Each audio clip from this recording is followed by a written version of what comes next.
Everyone has moments in life they can't just stop thinking about. They can be embarrassing things, like that one time you face planted in front of a group of teenagers, or something amazing like the first time you hosted your family for the holidays. And on Baby, This is Keke Palmer, hosted by me, Keke Palmer, and presented by BMW, we know to savor the good memories and let go of the bad. And one thing everyone remembers fondly is their first time behind the wheel of a BMW. So come join me and BMW this summer as we explore pop culture moments and topics you just can't stop thinking about on Baby, This is Keke Palmer, sponsored by BMW, the ultimate driving machine. Acast powers the world's best podcasts. Here's a show that we recommend.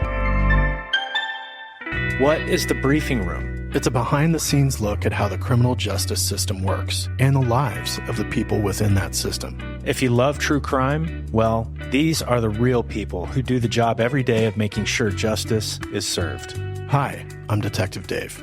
I'm Detective Dan. Together we have decades of experience in local law enforcement, a profession that we think is often misunderstood. So we're going to explore how to do it right, and we won't shy away from when it's done wrong. These are stories you'll hear nowhere else. Unique, frank, and unvarnished. From the team that brought you Small Town Dicks, this is The Briefing Room. Episode 1 drops on August 30th. We'll meet you in the briefing room. Acast helps creators launch, grow, and monetize their podcasts everywhere. Acast.com.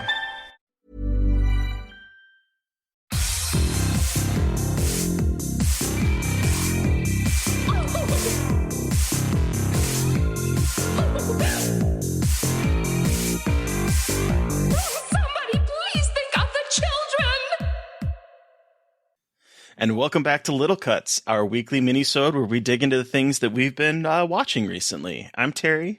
And I'm Mary Beth. This week we're talking about a fucking bleak double feature.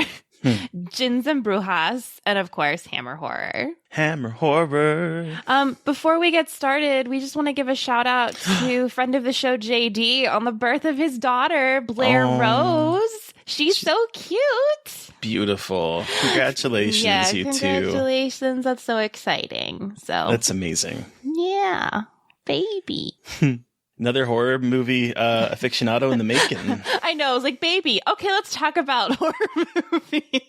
I mean, you know, like, if this podcast for some reason is going in another, 20 years, maybe. Oh, my heart. Congratulations, JD. That's awesome. And now to honor her with talking about horror movies. Hell yeah. So, not to go from the happiest announcement to the fucking bleakest one, what were your double features, Mary Beth? Okay, this is coming out on Friday. So on Tuesday, I put out a tweet saying, I'm trying to get scared tonight. What should I watch? I had already watched Pulse by Kiyoshi Kurosawa, who did The Cure. And Pulse is from 2001. It is on, I rented it. Or no, it's for free on Tubi. You can watch it on Tubi. But the premise of Pulse is that, I'll read this synopsis. A number of young adults living in Tokyo witness terrifying visions transferred through the internet. As more people disappear throughout the city, the internet becomes a breeding ground for malevolent spirits. I mean, that sounds like a typical day on the internet right now, right? So it's these two intersecting storylines about groups of young adults who are basically watching videos of ghosts, and the ghosts are being spread like contagion, like a virus through this, because this, it's one of those things that it's not completely explained. So a lot of it is you kind of trying to fill in the blanks, but the imagery is horrifying. The ghost movement, there's a scene where a ghost is just walking down the hallway, with its moving its arms really creepily, and it looks like it's dancing, and it goes for a whole minute, and it is so uncomfortable, but it is beautifully shot. It's really scary. It's a really amazing ghost story. It's one of those Japanese ghost stories you think about with The Ring and The Grudge. And I know a lot of these movies dealt with the technological advances, but this was one of the first movies to really tackle horror through the internet. And that came out, 2001? 2001 is when it came out. And it came to the US in 2005, but it released in Japan in 2001. So it was really like kind of on that very beginning of looking at virality and digital fear. And I wasn't sure it was going to hold up, but Jesus Christ, it's pretty fucking scary. And the way that it predicts a lot of things in the future and the isolation that we've with the internet, but also the idea of like creepypastas and scary stories online.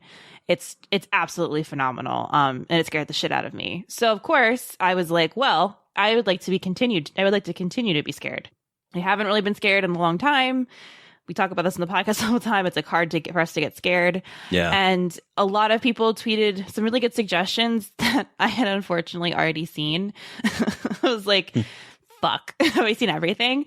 So I decided to go another route and watch the 2008 British horror movie Eden Lake, which ruined my life.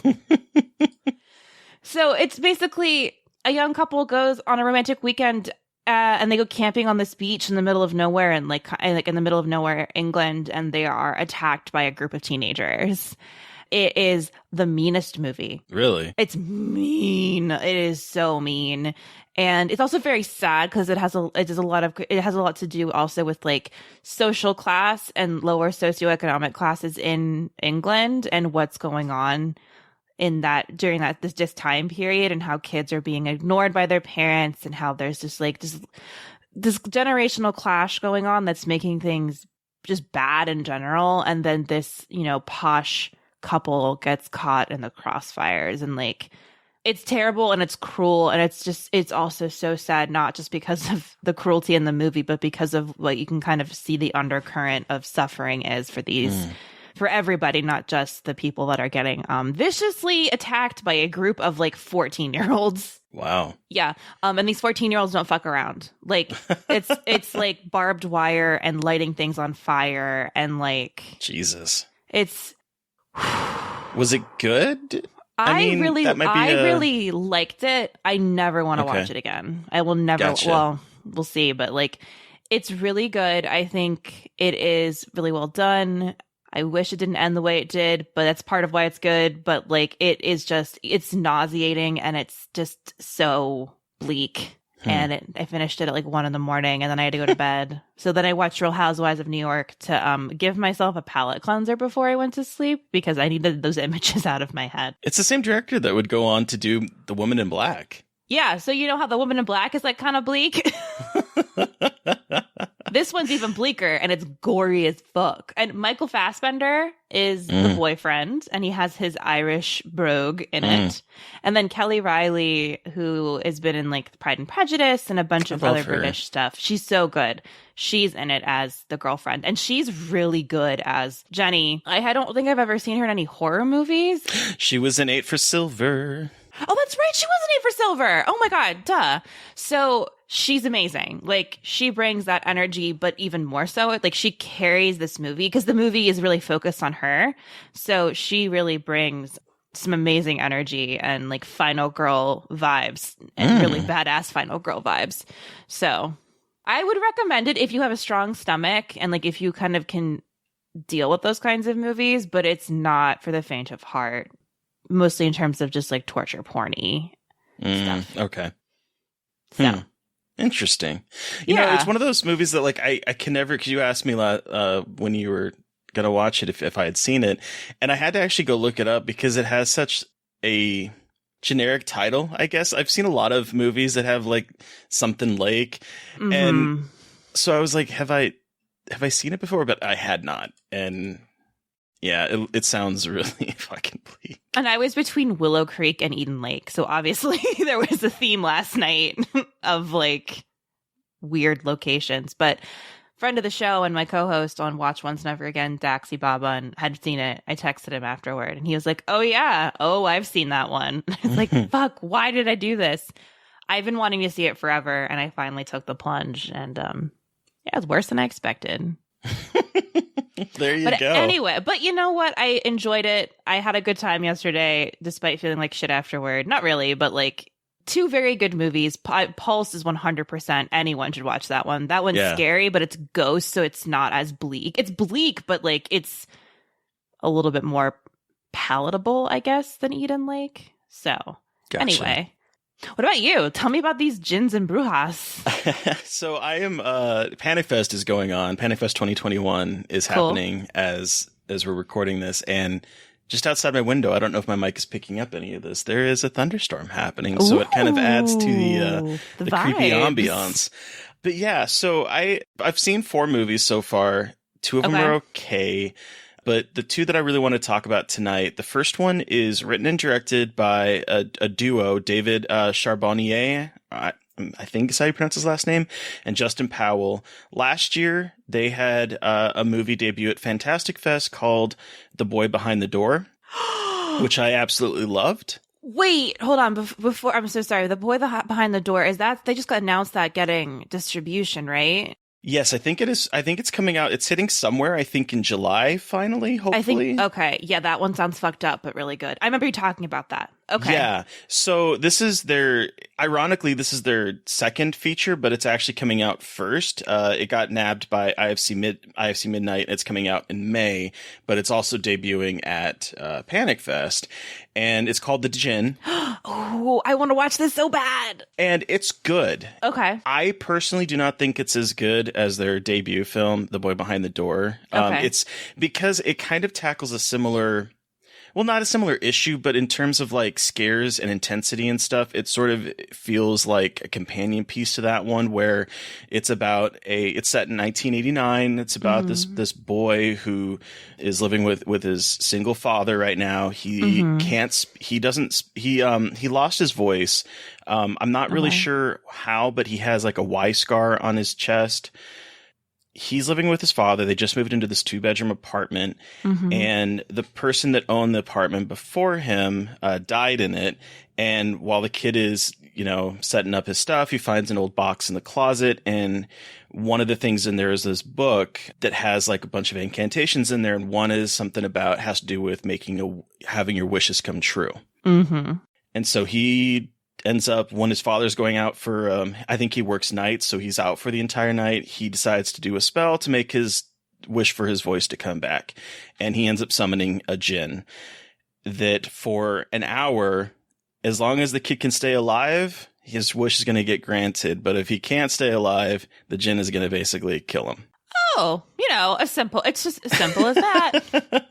So it's a boy versus a shape-shifting Djinn stuck in a 2-bedroom apartment for the entire movie. The last hour of it's not completely in like real time, but it feels close enough to being like real time. Like by the time we hit an hour left in the movie, it's when he summons the Djinn, and he has like an hour to survive. And it's literally this kid trying to outsmart this Djinn in a 2-bedroom apartment. That's pretty cool. And it's intense. There's some really good scares. I love the score, but the score unfortunately telegraphs the scares a little too much. Oh. So it's one of those that has like a really loud piercing, like when something scary happens. And some of the scares are a little predictable. I personally think The Boy Behind the Door is a better movie than this one. Okay. But this is a really good, solid second feature for them, I think. And they worked with, I'm looking at IMDb, they worked with Ezra Dewey in both of them, the younger boy, right? He's in both of their films. He is in both the movies, and he is phenomenal. He's particularly phenomenal in this. And what I do like about both of these films is that they're not afraid to put the kid in like mortal peril. Hell yeah. And which sounds so creepy. It makes me sad, not sad, but like disappoints me, I guess, when the kids are always sacrosanct, and in here, like, no, he gets the shit thrown at him, and he is really good in this. I think he's even better in this than he was in The Boy Behind the Door. It has the same cinematographer. Like, there's definite tones between the two of them. The one is about 2 kids outsmarting child kidnappers in a big house. This one is a kid outsmarting a Djinn in a 2-bedroom apartment. So, okay. Kind of the same, you know what I mean? So I personally would prefer The Boy Behind the Door, and I'm really glad it's finally getting distribution, but this is a really good movie. Sweet. I've been getting some emails about it, so I'm excited to watch. I'm excited to see it. And it's an hour and 22 minutes long. It's so short. It's really good. It's the perfect length, especially for basically a one-on-one movie. I love it. It works really well. Okay, so we've got Djinns. What about Brujas? Brujas. So the other thing that we've kind of, it's really interesting that we've talked about a lot on this podcast is how we really like when we see possession / exorcism stories from different cultures. We've talked about the Vigil, and we've talked about the Wailing.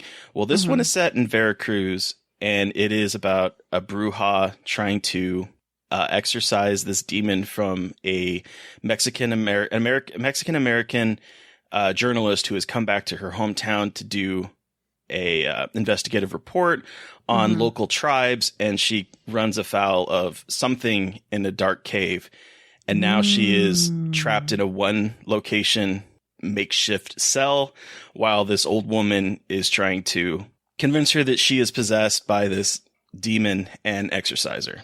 What's the movie called again? This one is called The Old Ways. Sorry, I didn't say that. The Old Ways. Okay. The Old Ways, yes. And it is about this Bruja who is practicing the old ways. And so it's set in, again, a very small location. But I'll tell you what, this movie looks sharp as fuck. It looks expensive. I don't think it was. I think it was a low budget, but it looks like Hollywood quality. It's mostly a non-white cast. The only white person that I know is in this movie is actually AJ Bowen in a very brief role. Oh. I love that it's kind of taking this different approach to it, even though some of the scares feel kind of similar to what you would expect in a possession or an exorcism film. It has like a different perspective, and I appreciated that a whole lot. And it looks really good. There's some really good scares in it, and it was a lot of fun. The poster looks badass. It's a badass poster. It's a badass poster. Okay, that's amazing. Oh, I'm so glad that we're getting like all of these, like more attention to these interpretations of like the Catholicism, or like the common white priest, like Catholic story, because they're out there, but I feel like now they're getting so much more attention, which makes me so happy. Yeah, and what I like about the difference here is that instead of, evoking some god or Christ or whatever to like be rid of the demons, it's a woman that is using her powers herself to combat this demon. Fuck yeah. That's kind of cool.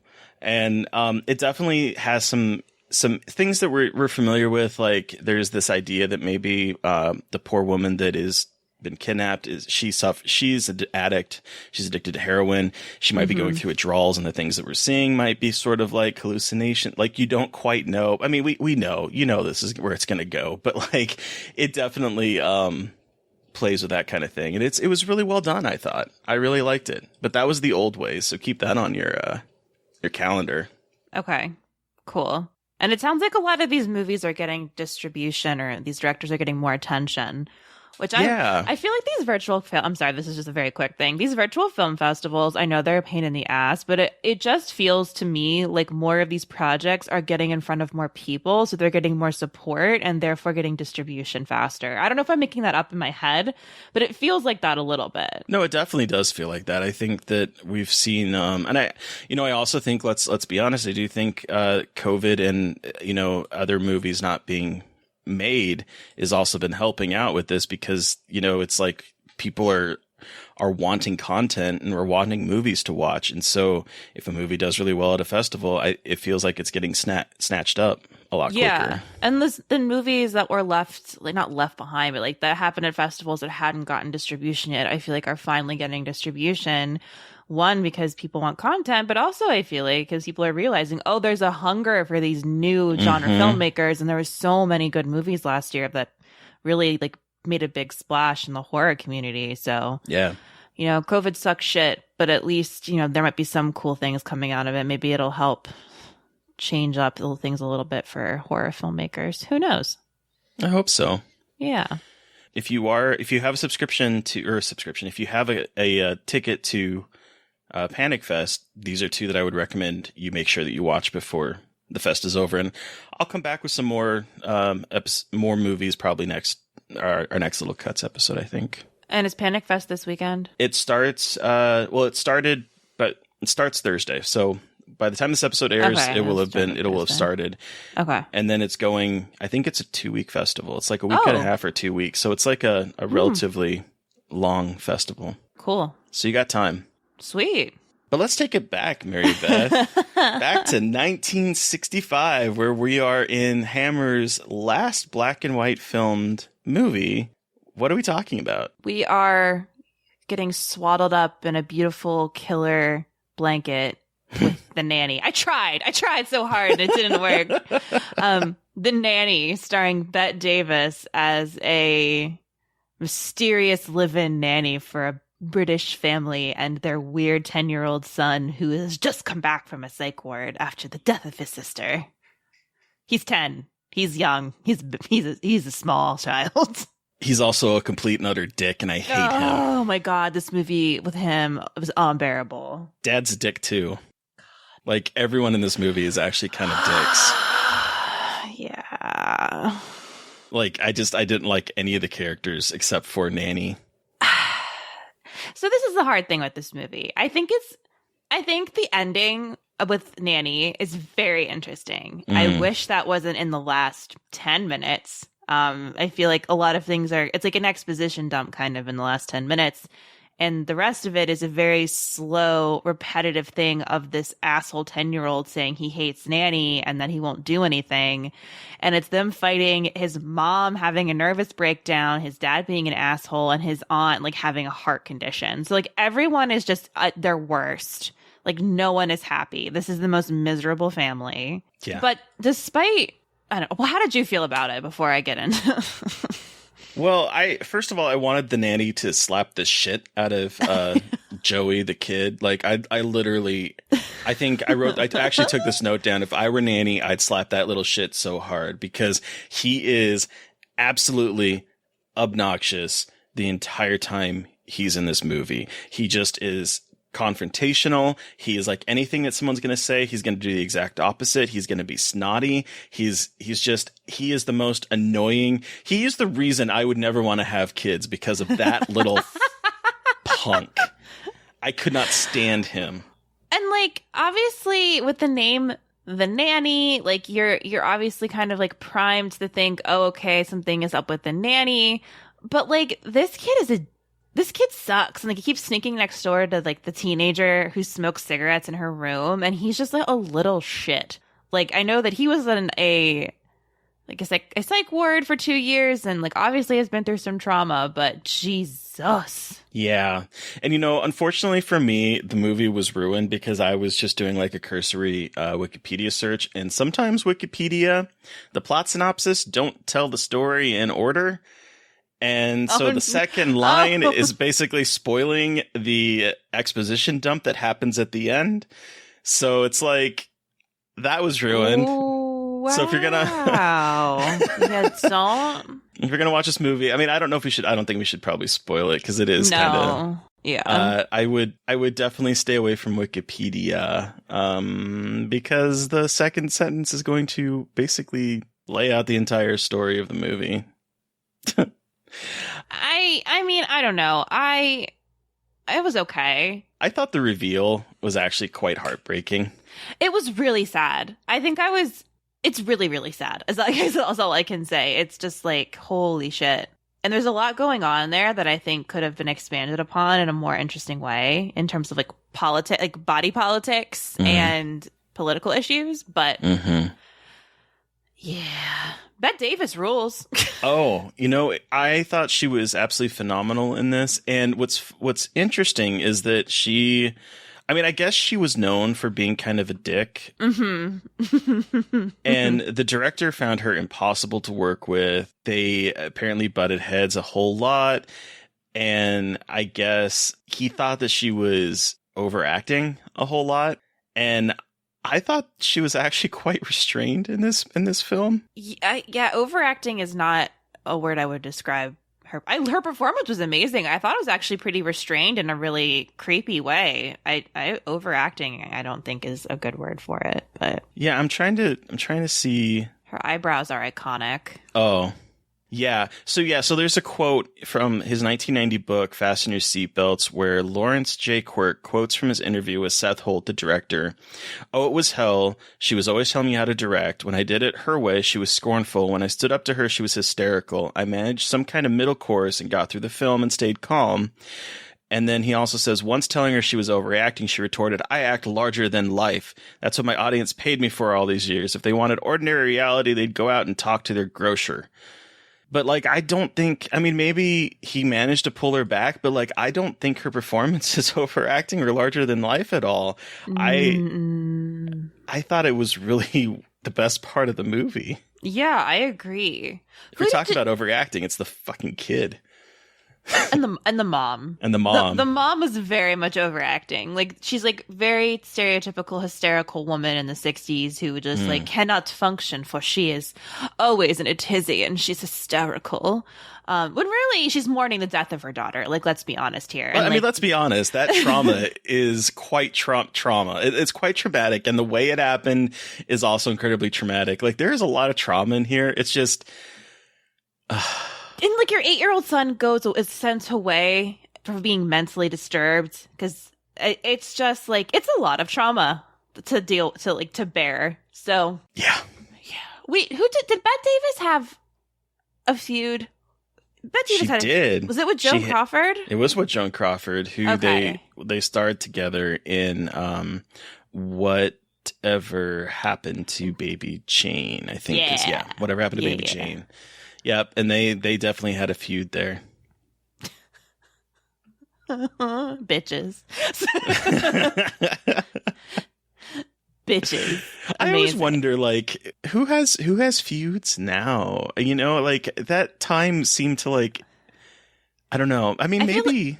I feel like it's not feud anymore. It's beef, which is, like, probably the same, but I feel like beef is less dramatic than a feud. Does that make sense? Yeah. Because, like, I feel like the problem with the internet is that anyone can be feuding with anybody. You know what I mean? Or they think they're feuding, but it's really just, like, brief beef they have. But, like, I would think maybe Nicki Minaj and Cardi B have a feud. Okay. We don't use that word anymore, but it's a good word. I kind of love it. Word. It's so dramatic. It is. It's so dramatic.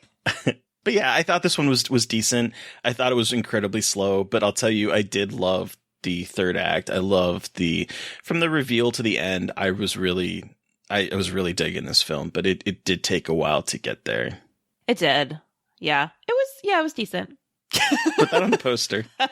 Yeah, it was decent. 'Twas decent. But what are we watching next week for Hammer Horror, Terry? So a week from today, we're going to go back to Castle Frankenstein, I think. The Curse of Frankenstein. The Curse of Frankenstein? Well, no, I mean, we're going to go back to his castle. I can understand. I ruined the joke. I ruined the joke.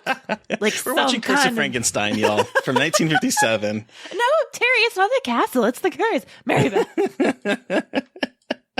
Bitch. Which is going to also bring us back to our delicious daddy duo of Christopher Lee and Peter Cushing. Are there shirts out there that say Daddy Duo with the two of them on it? Because if not, I want that to be our merch. I mean, I think it should be our merch. Daddy Duo. Yep. Uh-huh. Anyway. Yeah, I think we should. Yep. And then, so Mary Beth, who are we talking to on Monday, though? So on Monday, it completes our trio of interviews with the Monstrous Femme co-founders. We are finishing up with the writer, director, producer, Hannah Mae Cumming, and we are talking about Coraline. Coraline. I love that movie. Coraline. Wow, it was an amazing conversation. I forgot how phenomenal that movie is, and the score, and just like creepy. So again, great conversation about a movie that I watched as a kid and loved going back to it now as an adult. So, yay. So, but listeners, you've heard from us, but we want to hear from you. Did you watch a film that we watched and have thoughts? Have you ruined your life watching Aiden Lake? Do you have suggestions for movies that we can talk about? Send us an email at scarredforlifepodcast@gmail.com, or you can reach out to us directly on Twitter. I am at MB McAndrews. And I'm at Gaily Dreadful. And of course, don't forget to follow the podcast on Twitter at Scarred Podcast. And don't forget to review, rate, and subscribe. Thank you to Sean Keller for our music. Thank you to Eric Power for our artwork. Thank you everyone for listening. Please stay safe out there, but most importantly, stay creepy. And until next time. Won't somebody please think of the children?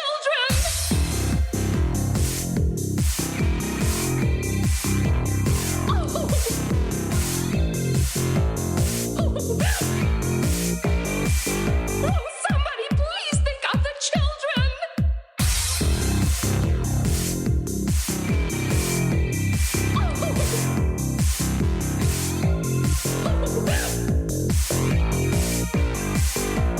Somebody please think of the children!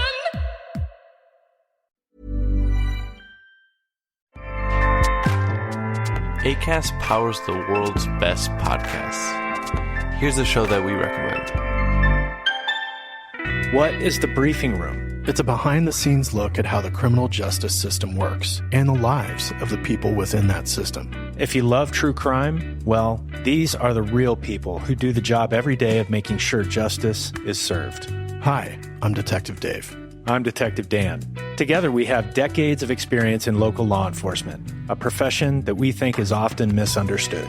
So we're going to explore how to do it right, and we won't shy away from when it's done wrong. These are stories you'll hear nowhere else. Unique, frank, and unvarnished. From the team that brought you Small Town Dicks, this is The Briefing Room. Episode 1 drops on August 30th. We'll meet you in the briefing room. Acast helps creators launch, grow, and monetize their podcasts everywhere. Acast.com.